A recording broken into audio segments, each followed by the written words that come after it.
IIT बाबा की अनोखी कहानी।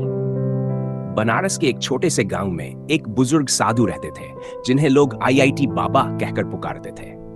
उनका असली नाम कोई नहीं जानता था, लेकिन गांव के लोग कहते थे कि वे कभी एक महान वैज्ञानिक थे जिन्होंने आईआईटी से पढ़ाई की थी। बाबा की कुटिया एक पुराने पीपल के पेड़ के नीचे थी, जहां रोज युवा लड़के लड़कियां उनसे मिलने आते थे। वे सिर्फ साधु नहीं थे, बल्कि गणित, विज्ञान और दर्शन के गहरे जानी भी थे। उनकी खास बात यह थी कि वे हर समस्या का समाधान विज्ञान और आध्यात्मिकता को मिलाकर देते थे। एक अनोखा सबक। एक दिन अमित नाम का एक युवा लड़का बाबा के पास आया। वह आईआईटी की तैयारी कर रहा था, लेकिन निराश था। उसने कहा, बाबा, मैं बहुत मेहनत करता हूं, फिर भी सफलता नहीं मिल रही।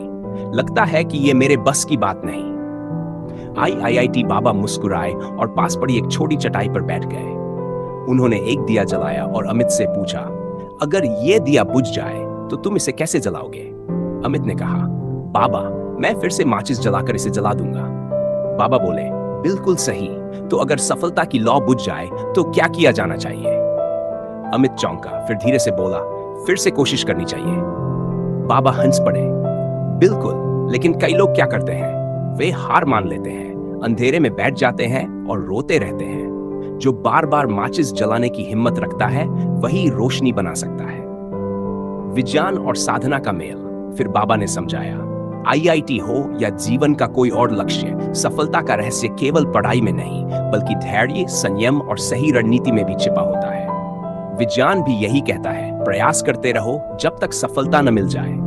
अमित को उस दिन एक बड़ा सबक मिला। उसने हार मानने के बजाय और मेहनत करने की ठानी।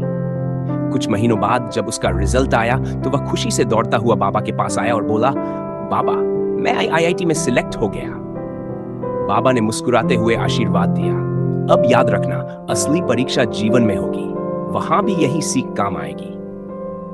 उस दिन से बाबा की कुटिया सिर्फ एक साधु का आश्रम नहीं, बल्कि एक ज्ञान मंदिर बन गई, जहां विज्ञान और आध्यात्मिकता साथ साथ चलते थे। और आईआईटी बाबा, वे अपने ढंग से लोगों की जिंदगी रोशन करते रहे।